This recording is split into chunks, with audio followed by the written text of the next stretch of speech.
Hello from Bear River. It's June 7th, 2023. The flow is 180 cubic feet per second.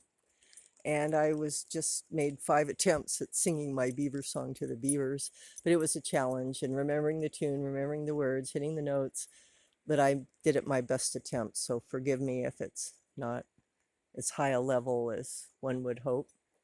And while I was doing that, I was watching the beaver, and there was something that was way down here, and I thought it was a duck, and it came closer and closer and closer, and I realized it was a beaver, and he swam all that way. One of his dens is there, and they have a couple upriver that I have identified. And because he swam all the way down here, this confirms my suspicion. And what I'm thinking is, one time I was up on the road, that's the road that goes up, because you can't get to the upper part of the pond very well, but you can look down from the road. So I was looking down from the road, and I noticed that this pond is very deep in one area. The sun was just right. And I looked down in there and I could see granite boulders like the Yuba.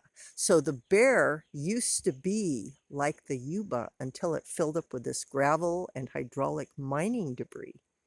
But anyway, I looked down there and they're digging and making the pond deeper down to its original riverbed. Or I don't know how original, but anyway, there was boulders. It wasn't this gravel, rock, cobble stuff. And I looked down there and saw the boulders and I thought, okay, so they're excavators. Maybe they grab mud, rocks off the bottom and carry it over here.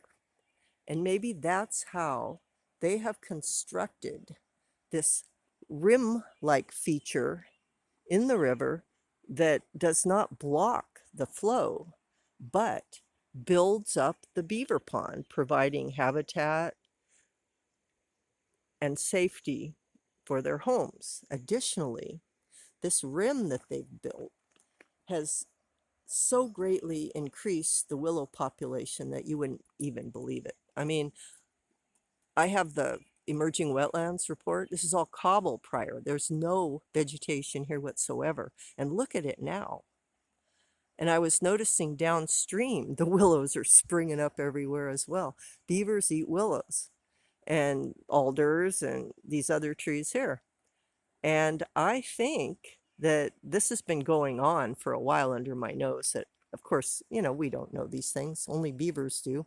But I'm thinking they're excavating and creating this broad kind of delta thing that propagates their food and gives them plenty of opportunity. And the habitat here is really improving. It's really exciting. And just fish they love this pool. And especially if they make it really deep, I imagine that's real special for the fish. So that's my theory on what these beavers are up to here at our incredibly, incredibly beautiful Bear River, which is a life giver, a spiritual center, a sacred river named Kumim Seu. O Matakweasin.